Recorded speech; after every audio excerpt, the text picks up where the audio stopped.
today. From Levi's Stadium in San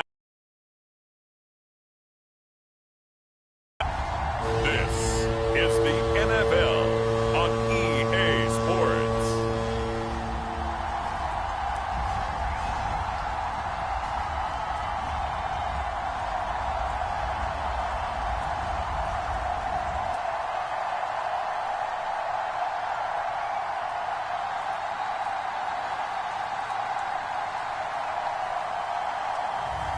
As we'll see Brock Purdy and the San Francisco 49ers taking on Baker Mayfield and the Tampa Bay Buccaneers. Wet weather squarely in the forecast this afternoon in Santa Clara, California at Levi's Stadium. Today we've got an intriguing NFC matchup lined up here, as it'll be the Tampa Bay Buccaneers taking on the San Francisco 49ers.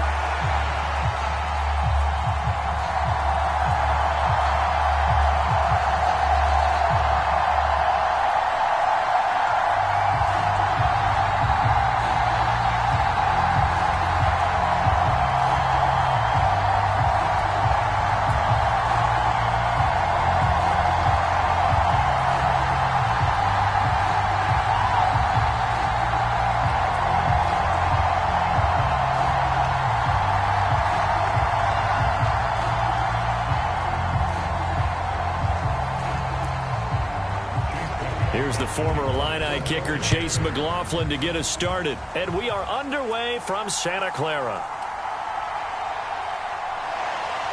And he takes this near the 25, just a little. So here's the first drive now for the 49ers. And they will be led out by their signal caller in his second year of the NFL now. And you'd think as a young QB there'd be some nerves leading an offense out to start a game, but haven't seen any sign of them right now.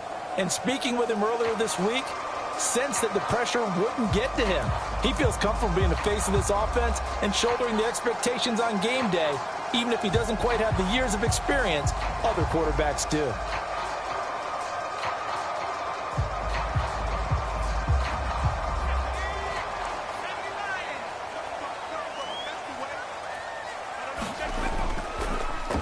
The drive begins with a run by McCaffrey. And not a whole lot of room to operate there on the first down run. He gets maybe 3. It may be only a gain of 3 yards, but that back, he deserves a lot more credit on the play. That could have easily been stopped at the line, but his vision and his determination found some space to turn it into that modest gain. Here's 2nd and 7 now from the 28. Purdy looking to throw. Open man is Juwan Jennings. And he takes us up to the 40-yard line before being corralled.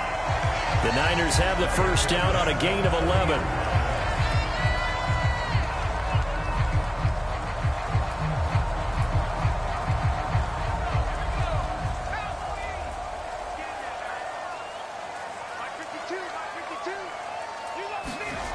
Purdy will set up to throw it here. The first catch of the game for George Kittle. And he's able to get this one out closer to midfield across the 45. And that's good for a gain of 6. And it's 2nd down. And he's the epitome of what we call the move tight end. A guy that you can line up anywhere. In the slot, out wide, in tight. Doesn't really matter because he has such great skills. You want to utilize him in all aspects of your passing offense. And there he was in the slot for the catch. And he is tackled inside the 40, not quite to the 35. 17 yards on the catch and run. It's a first down. I like it. I like it. I like it. Get everyone involved in the passing game. And you know you can create those great mismatches throwing it to your guys out of the backfield. And on the first drive, that can also help establish some rhythm, right? I think so. It gets everyone involved. They feel like they're part of it. It really gets them amped up as they go forward. So from Buccaneer territory now, it's 1st and 10 at the 37-yard line. He'll keep it himself. It'll be a pickup of 5 on the keeper and 2nd down. A little do-it-yourself run right there and a nice gain. And I like that he knew that that was about all he was going to get. So he did a nice job of protecting himself, took care of the football, took what the defense gave him. If they continue to allow him to do that, they'll find their way taking what they can all the way to the end zone. Throwing on second down, it's Purdy. And that'll be incomplete. Took a pretty good shot as he tried to pull that one in. Couldn't hang on, third down. Well, anytime he reads man coverage, I don't think it's going to be the only time he'll try and hit that route to the outside in this game. He'll test the perimeter, but that time, they were up to the challenge.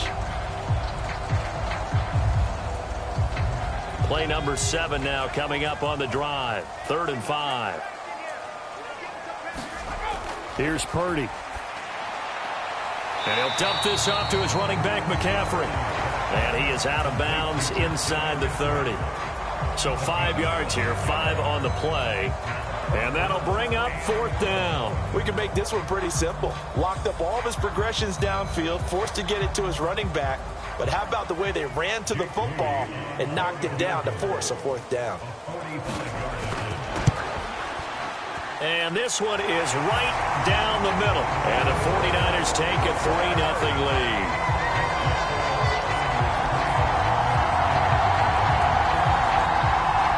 It'll continue to be interesting in these wet conditions how these kickers fare, but first test, passed. And how about how the special teams unit handled that? A lot of concentration to make sure the ball didn't slip through his fingers. After the snap, got it down and let him pop it through the posts.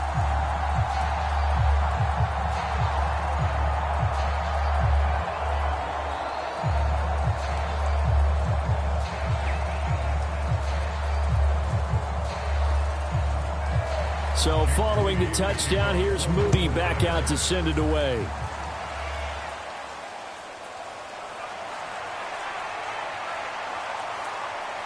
And all in all, a pretty solid return. Nearly got it to the 35. They'll mark him down officially at the 34. So out come the Bucs now for their first drive.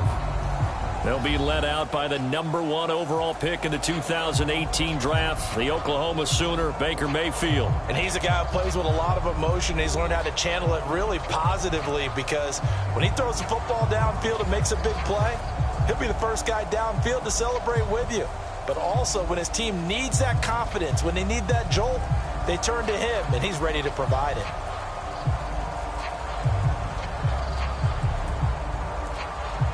Now Mayfield and the Bucs come up on 1st and 10 at the 34.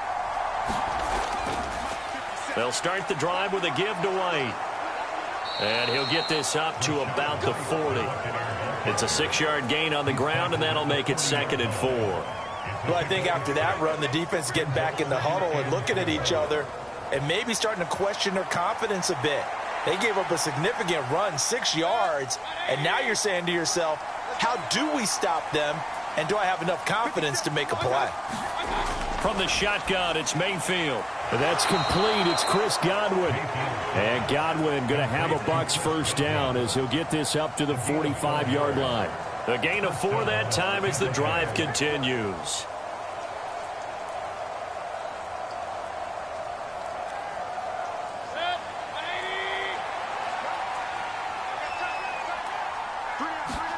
On 1st and 10, Mayfield. The pass is caught by Cade Otton. They'll give him 4 yards there, and that'll make it 2nd down. Not a big window to throw. Coverage wasn't too bad there. Yeah, they had him under wraps pretty well, but somehow able to muscle his way open and catch the ball. 2nd down and 6 now.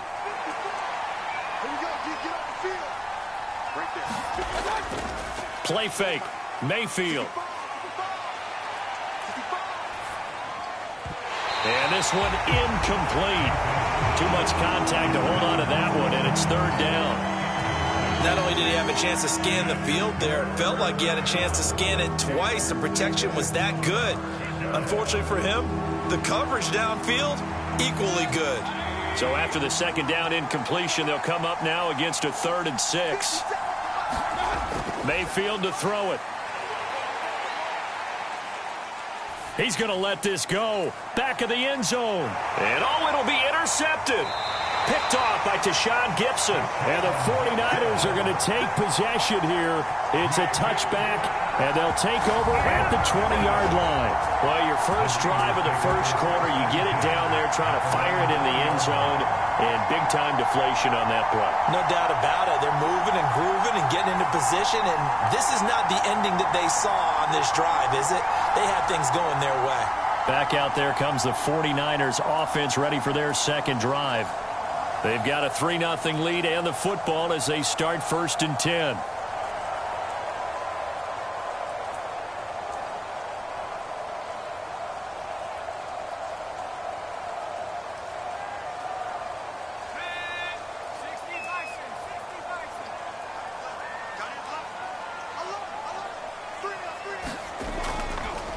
And they'll run the option to start the drive. And nothing doing. He's immediately taken down at the line of scrimmage. No gain there as he kept it himself at 2nd down.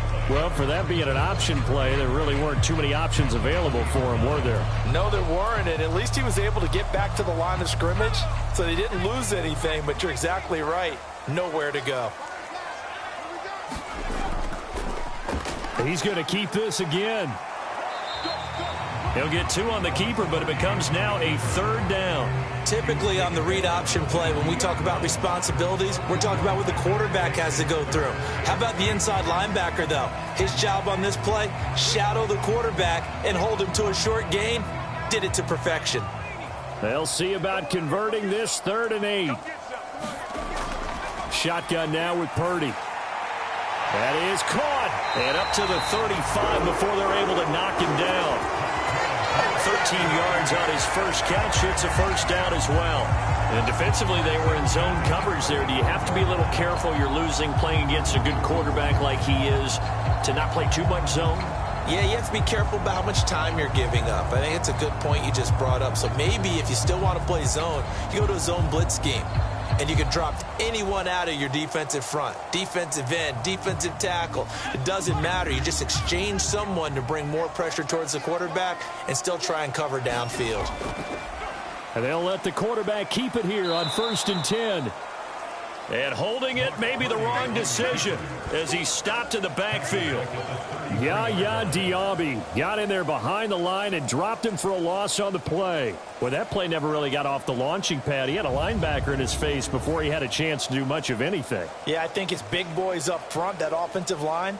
They've got to do a little bit better job of protecting him if they're going to continue to run the option like this.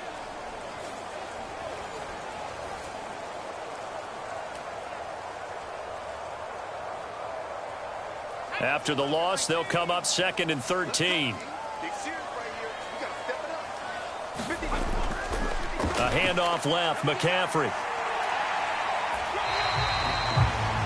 It'll be a 5-yard pickup there, so from 2nd and 13, they're back to a more manageable 3rd and 8. I really like the vision he displayed on that play because he saw there wasn't a lane to completely break off a huge gain. So he found where there was the most space and got what he could. A nice, dirty run that's a positive play for the offense. Here's Purdy now on 3rd and goal. And they will touch him down, but not before he gets the first. A strong pickup of 11 keeps their drive alive. They're just going to run a drive route here with their tight end. Let him get upfield about 10 yards and then move toward the middle of the field. This ball's right on target, and it results in a 1st down.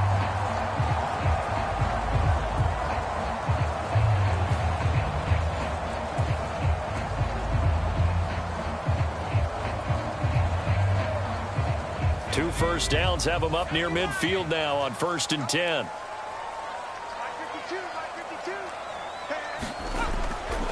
Now a give, right side McCaffrey.